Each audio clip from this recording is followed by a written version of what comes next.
Bismillahirrahmanirrahim.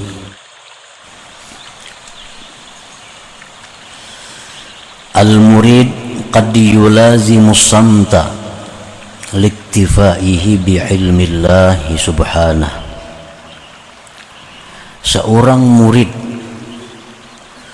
seorang yang hendak mendapatkan ma'rifat kepada Allah, terkadang dia itu melazimi akan diam,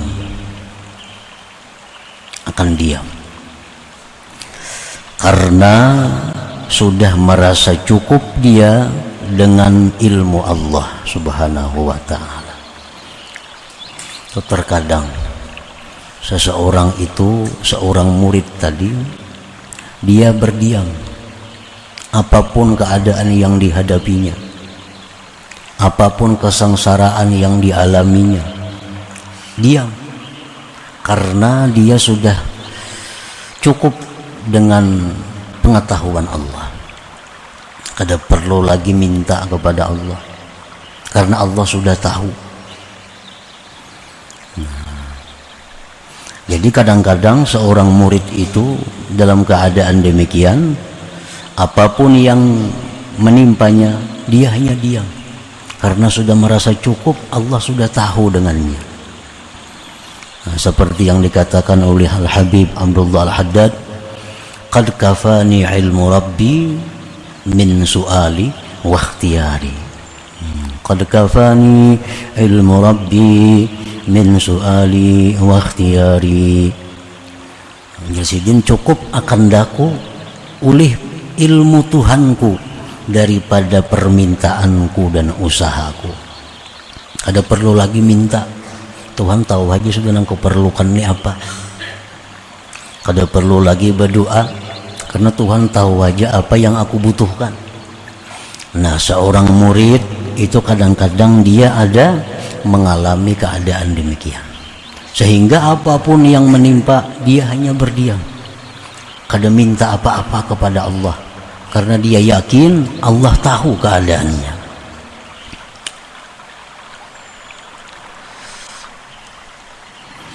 Pamata atlaqallahu lisanahu bid-du'a bi syai'in tajalla fi qalbihi falya'lam anna Allah ta'ala arada an yu'tiyahu ma talaba minhu. Nah, di saat seorang murid tadi diam,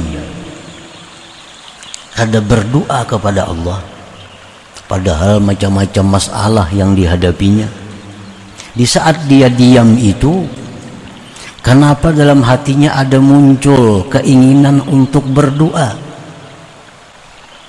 dan lisannya pun terlintas doa,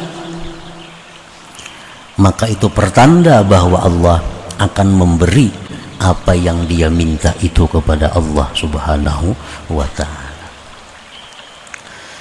Kenapa biasanya kada pernah ada hendak minta-minta lawan Tuhan? Karena sudah merasa cukup, Tuhan tahu aja keadaan. Itu sudah dijalani demikian. Kenapa hari itu dalam hatinya ada keinginan hendak berdoa, lisannya pun terlintas mengucapkan permintaan?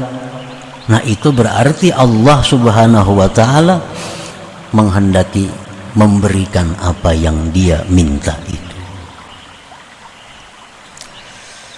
Ini bujur-bujur ngarannya, doanya itu dari Allah, bukan dari nafsu.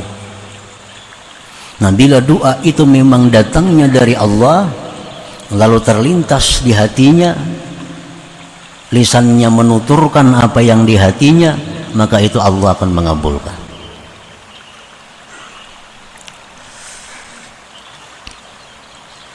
Qala an-nabiy sallallahu alaihi wasallam, man u'tiyad du'a lam yuhramil ijabah.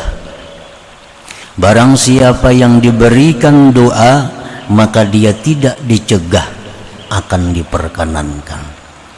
Artinya kalau kita berdoa itu memang datangnya dari Tuhan, terlintas dalam ucapan kita apa yang kita butuhkan, maka itu akan diijabah oleh Allah, akan dikabulkan oleh Allah. Wa qala an-nabiy sallallahu alaihi wasallam man udhina lahu bid du'a faqad putihat lahu abwabur rahmah. Barang siapa yang diizinkan baginya pada berdoa, maka sungguh dibukakan baginya pintu-pintu rahmat Allah Subhanahu wa ta'ala. Nah, para muhibbin rahimakumullah. Jadi kenapa doa kita itu biasanya kada diijabah oleh Allah, doa-doa kita itu kada dikabul oleh Allah? Karena salah satu penyebabnya doa itu timbul dari nafsu kita, dari nafsu, bukan dari Allah. Andai kata doa itu memang datangnya dari lubuk hati yang paling dalam dan itu dari Allah, lalu lisan kita mengucapkannya, maka Allah akan mengabulkan doa itu. Jadi orang-orang salihin, orang-orang arifin, sebelum mereka berdoa kepada Allah, mereka terlebih dahulu mengetahui dari mana datangnya geritik hati untuk doa ini. Keadaan susah, keadaan sulit, keadaan dalam masalah, dalam hati keinginan timbul lawan Tuhan nak berdoa. Nah, mereka kada akan langsung berdoa sebelum tahu bujur bahwa datangnya geritik hati untuk berdoa ini adalah dari Allah Subhanahu wa ta'ala. Karena bila demikian, doa itu kada sia-sia, doa itu akan diijabah oleh Allah. Para muhibbin rahimakumullah. Wa ma su'ilallah syai'an ahabba ilaihi minal afwi wal afiyah. Rasulullah tadi menyatakan bahwa tidak diminta Allah sesuatu yang paling disukai Allah daripada kemaafan dan afiat. Misal dalam hati kita ada timbul satu geritik yang kita yakini ini dari Allah, menyuruh berdoa, tapi kita kada tahu doanya doa apa. Nah, cuma di dalam hati ada timbul satu geritik hati yang kita yakini itu dari Allah. Lalu kita hendak berdoa, apa yang kita minta? Nah, Rasulullah menyatakan permintaan yang paling disukai Allah itu adalah al-afwa wal afiyah. Nah, kemaafan yang kita minta dan keafiatan. Para muhibbin rahimakumullah, afiat itu apa artinya? Semoga sihat wal afiat, ya biasa kan kita.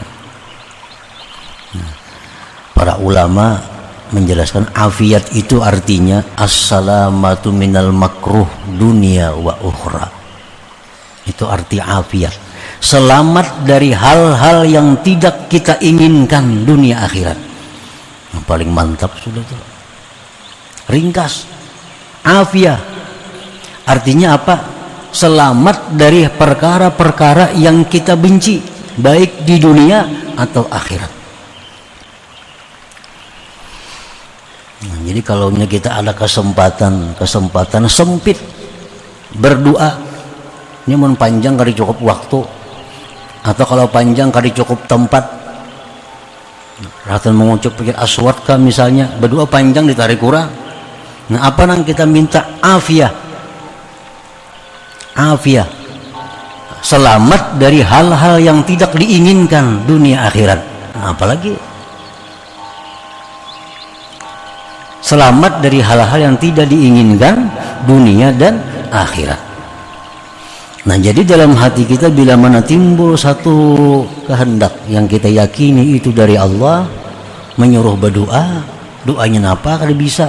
Nah, minta lawan Tuhan al-afwa, kemaafan, wal afiyah, dan afiat. Jadi bukan hanya sekedar sihat, lebih dari sihat afiat ini. Kalau sihat itu biasanya jasmani, sihat.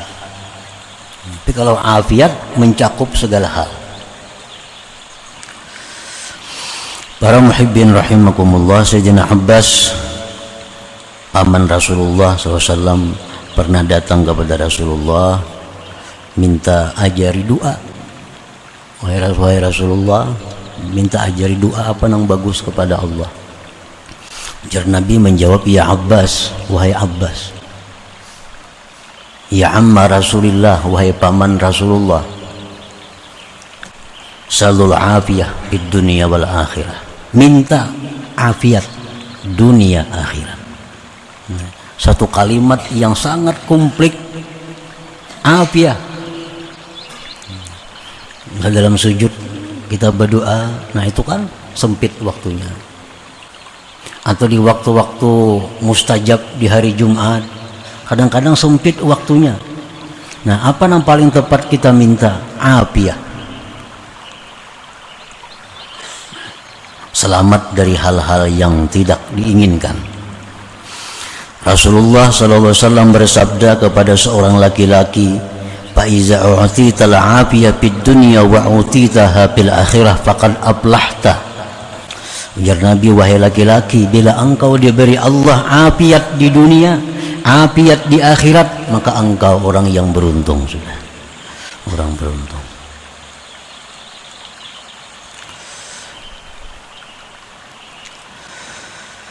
Qala Rasulullah sallallahu alaihi wasallam, qala Allah Ta'ala, la tad'uni bi syai'in illa istajabtu lah, wa la tas'aluni syai'an illa a'taituk.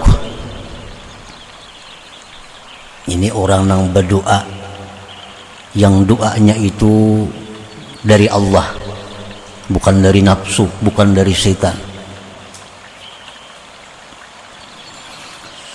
Orang-orang yang berdoa dengan sebuah doa yang memang itu geritik hatinya dari Allah. Allah berfirman, tidak engkau berdoa kepadaku dengan sesuatu melainkan aku ijabah akan kamu, dan tidak kamu minta kepadaku sesuatu melainkan aku berikan sesuatu itu. Imma an u'ajjila laka ma sa'alta, ada kalanya, ujar Tuhan, aku segerakan bagi engkau yang aku minta itu.